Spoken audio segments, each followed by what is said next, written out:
جو think tank کا کردار ادا کریں اور پالیسی سازی میں حکومت کو بہتر معاونت فراہم کریں۔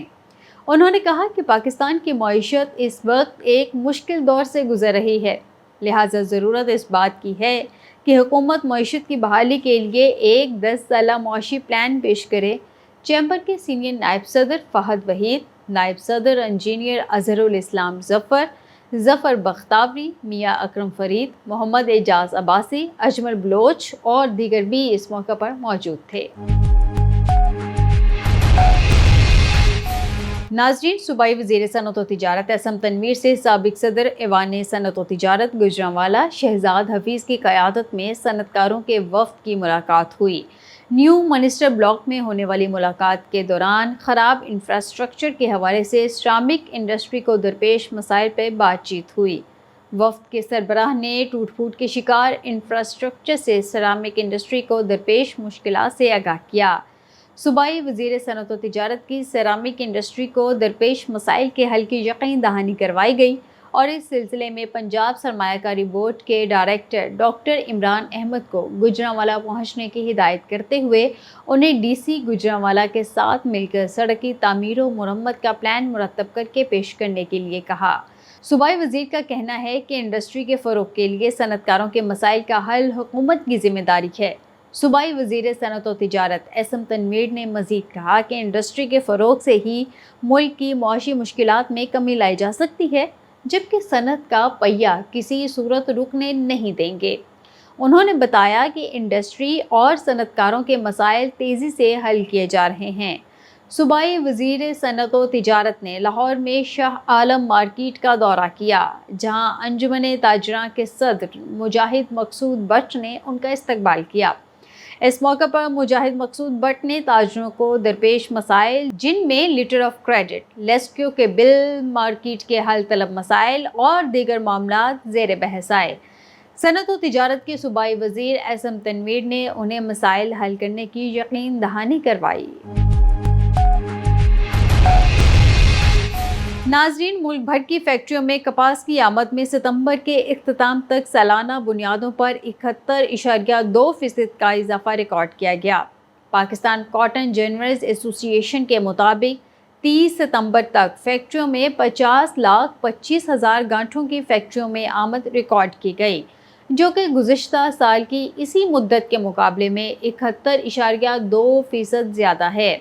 گزشتہ سال 30 ستمبر کو پنجاب کی فیکٹریوں میں 29 لاکھ گانٹھوں کی آمد ریکارڈ کی گئی، جو کہ گزشتہ سال کے مقابلے میں 33.9% زیادہ ہے۔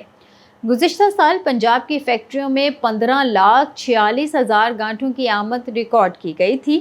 سندھ کی فیکٹریوں میں 30 ستمبر تک 29,56,000 گانٹھوں کی آمد ریکارڈ کی گئی، جو کہ گزشتہ سال کے مقابلے میں 112% سے زیادہ ہے۔ گزشتہ سال 30 ستمبر تک سندھ کی فیکٹریوں میں کپاس کی 13,91,000 گانٹھوں کی آمد ریکارڈ کی گئی تھی۔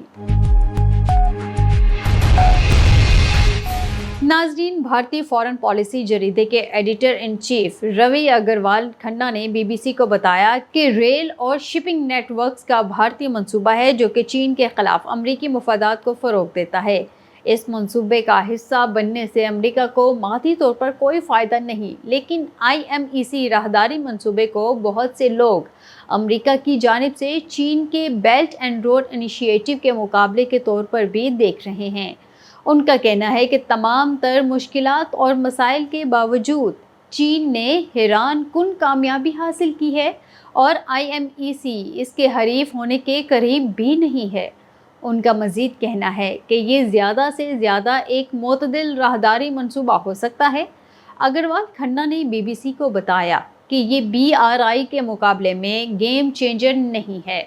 واضح رہے کہ چین نے BRI منصوبے کو ایک دہائی قبل شروع کیا تھا اور رواں برس جولائی میں اس منصوبے کے تحت کل سرمایہ کاری $1 کھرب سے تجاوز کر گئی ہے۔ 150 سے زیادہ ممالک اس منصوبے میں بطور شراکت دار شامل ہو چکے ہیں۔ اس کے مقابل G7 ممالک اور امریکہ نے سن 2022 میں عالمی انفراسٹرکچر اور سرمایہ کاری کے لیے شراکت داری کا آغاز کیا تھا۔ جس کا مقصد 2027 تک عالمی بنیادی ڈھانچے کے منصوبوں میں $600 ارب کو اکٹھا کرنا ہے۔ اس منصوبے کو گلوبل گیٹ وے کا نام دیا گیا تھا اور اسے یورپی یونین کی جانب سے BRI کا جواب قرار دیا گیا ہے۔ ماہر اقتصادیات سوامی ناتھن آئر نے ٹائمز آف انڈیا کے لیے اپنے کالم میں لکھا کہ ایک حد تک IMEC راہداری منصوبہ متحدہ عرب امارات اور سعودی عرب کے ساتھ ہمارے تعلقات کو بہتر بنائے گا، لیکن اس سے مصر کے ساتھ تعلقات کو نقصان پہنچے گا۔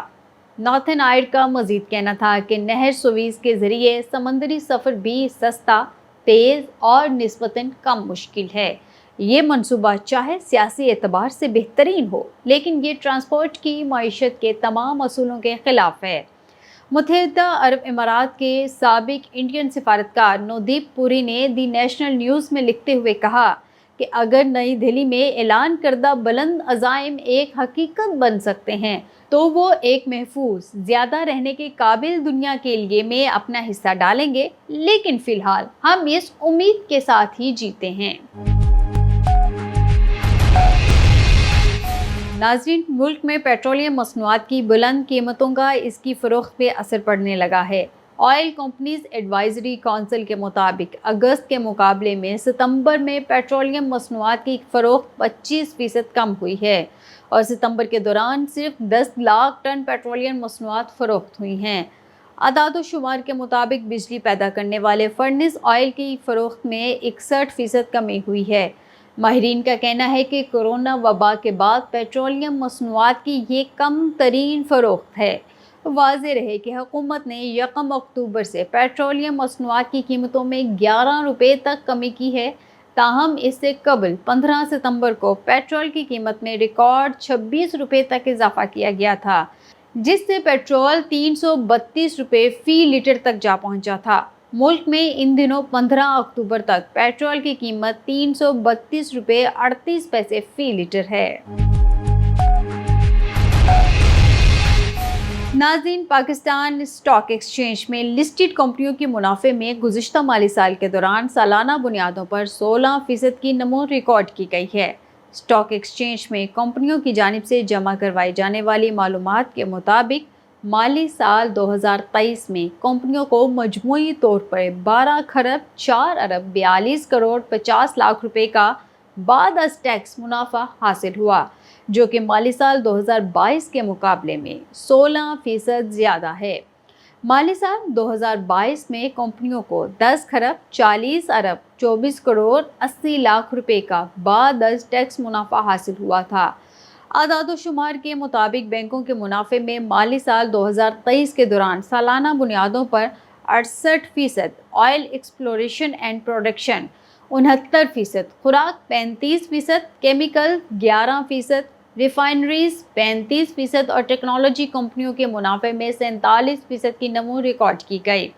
اس کے برعکس کھاد ساز کمپنیوں کے منافع میں سالانہ بنیادوں پر 20%، cement 12%، oil marketing companies 88%، engineering 29%، pharma 57%، power 90%، auto mobile 94% اور دیگر کمپنیوں کے خالص منافع پر سالانہ بنیادوں پر 7% کی کمی ہوئی ہے۔ اس کے ساتھ ہی اسٹوڈیو سے فی الوقت اتنا ہی۔ مزید باخبر رہنے کے لیے دیکھتے رہیے UBG چینل۔